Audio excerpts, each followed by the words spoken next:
ایک دن حضور پاک صلی اللہ علیہ وسلم نے حضرت جبرائیل علیہ السلام سے ارشاد فرمایا کہ اے جبرائیل علیہ السلام، تو میرے بارے میں کیا خیال رکھتا ہے؟ یہ تو میں جانتا ہوں، یہ بتا اللہ تعالیٰ کے نزدیک سب سے خاص نبی کون ہے؟ حضرت جبرائیل علیہ السلام نے عرض کیا کہ یا رسول اللہ صلی اللہ علیہ وسلم، اللہ تعالیٰ کی بارگاہ میں آپ سے زیادہ پسندیدہ نبی کوئی نہیں۔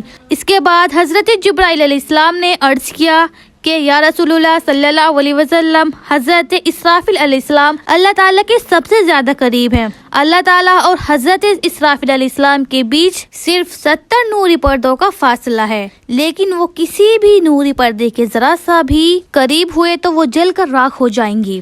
معراج کی رات جب حضرت جبرائیل علیہ السلام حضور پاک صلی اللہ علیہ وسلم کو لے کر گئی تو حضرت جبرائیل علیہ السلام سدرۃ المنتہا پر جا کر رک گئے اور کہنے لگے، یا رسول اللہ صلی اللہ علیہ وسلم، میری پہنچ صرف یہیں تک ہے، اگر میں اس کے آگے جاؤں گا تو جل کر راکھ ہو جاؤں گا، لیکن آپ کے مقامات تو اس کے آگے شروع ہوتے ہیں، اور صرف آپ کو ہی اللہ تعالیٰ نے یہ مرتبہ دیا ہے کہ اس کے بعد حضور صلی اللہ علیہ وسلم خود ہی آگے تشریف لے گئے اور اللہ تعالیٰ کا دیدار کیا۔ حضرت جبرائیل علیہ السلام اکثر حضور پاک صلی اللہ علیہ وسلم کی خدمت میں حاضر ہوتے تھے اور انسانی شکل میں آتے اور صحابہ اکرام بھی ان کا دیدار کیا کرتی۔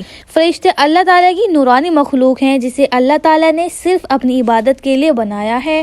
انسان اور جنات کی طرح ان کے جوڑے نہیں بنائے گئے۔ اس کا مطلب ہے کہ فرشتوں کی شادی نہیں ہوتی اور نہ ہی ان کی کوئی اولاد ہوتی ہے۔ فرشتوں کو اللہ تعالیٰ اپنی حکم سے پیدا کرتا ہے۔ اللہ تعالیٰ نے یہ جو دنیا بنائی ہے، اس میں سب سے چھوٹا پلینٹ ہماری یہ ارتھ ہے۔ ارتھ یعنی زمین۔ زمین کی سب سے گہری جگہ سے لے کر آسمان کی سب سے اونچی جگہ تک ایسی کوئی جگہ نہیں جہاں اللہ تعالیٰ کے فرشتے نہ ہوں۔ فرشتے اللہ تعالیٰ کی وہ مخلوق ہیں جو انسانوں اور جناتوں سے زیادہ طاقتور ہیں، کیونکہ اللہ تعالیٰ نے فرشتوں کو نور سے پیدا کیا ہے، اس لیے یہ اللہ کی نورانی مخلوق ہیں۔ اللہ نے فرشتوں کو نور سے، جنات کو آگ سے اور انسانوں کو مٹی سے پیدا کیا ہے۔ فرشتوں کی پیدائش کب ہوئی؟ اس کے لیے روایت میں آتا ہے کہ فرشتوں کو اللہ تعالیٰ نے انسانوں اور جناتوں سے بہت پہلے بنایا ہے۔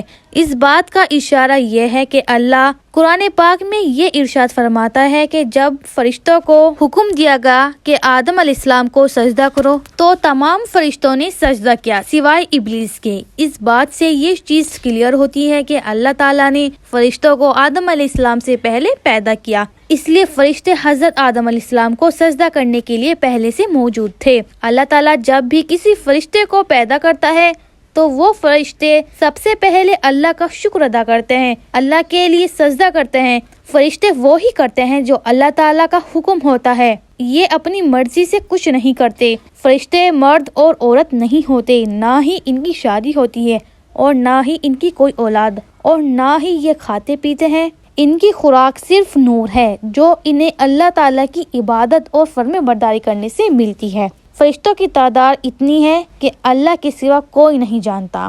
اللہ تعالیٰ کے 4 سب سے بڑے فرشتے ہیں جو دنیا اور کائنات کا سسٹم چلاتے ہیں، یہ اللہ کے سب سے قریبی فرشتے ہیں۔ اللہ تعالیٰ کے 4 سب سے بڑے فرشتے کون ہیں؟ اس کے بارے میں حضور صلی اللہ علیہ وسلم نے ارشاد فرمایا کہ یہ 4 فرشتے پوری دنیا اور کائنات کا سسٹم چلاتے ہیں۔ پہلے حضرت جبرائیل علیہ السلام، دوسرے حضرت میکائیل علیہ السلام، تیسرے اسرافیل علیہ السلام اور چوتھے ملک الموت یعنی حضرت اسرائیل علیہ السلام۔ حضرت جبرائیل علیہ السلام کا کام ہے تمام پیغمبروں کو اللہ تعالیٰ کا پیغام پہنچانا۔ اس کے علاوہ ہواؤں کا سسٹم اور گنہگار قوموں کو تباہ کرنا بھی انہی کی ذمہ داری ہے۔ حضرت میکائیل علیہ السلام کے ذمے بارش، پیڑ پودے، گھاس، سبزیاں وغیرہ کا کام ہے۔ حضرت اسرائیل علیہ السلام کو اللہ نے تمام انسانوں کی روح نکالنے کا ذمہ دیا ہے۔ حضرت اسرافیل علیہ السلام ان تینوں فرشتوں تک اللہ تعالیٰ کا حکم پہنچاتے ہیں۔ جب اللہ تعالیٰ کسی کام کا ارادہ فرماتا ہے تو سب سے پہلے وہ حکم حضرت اسرافیل علیہ السلام کے پاس آتا ہے اور پھر وہ اسے اس فرشتے تک پہنچاتے ہیں جسے وہ کام کرنا ہوتا ہے۔ ان 4 فرشتوں کی پہنچ 7ویں آسمان کی آخری جگہ سدرۃ المنتہا ہے۔ یہ وہ جگہ ہے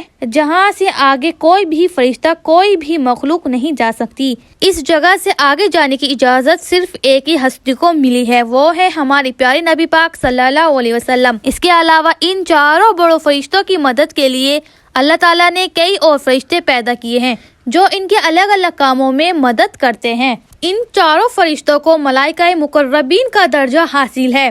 ان 4 بڑے فرشتوں کے بعد ملائکہ اسفال کا درجہ آتا ہے۔ یہ دوسرے درجے کے فرشتے کہلاتے ہیں۔ یہ اپنی طرف سے کچھ نہیں سوچتے، بلکہ انہیں جس کام کا حکم ملتا ہے یہ وہی کرتے ہیں۔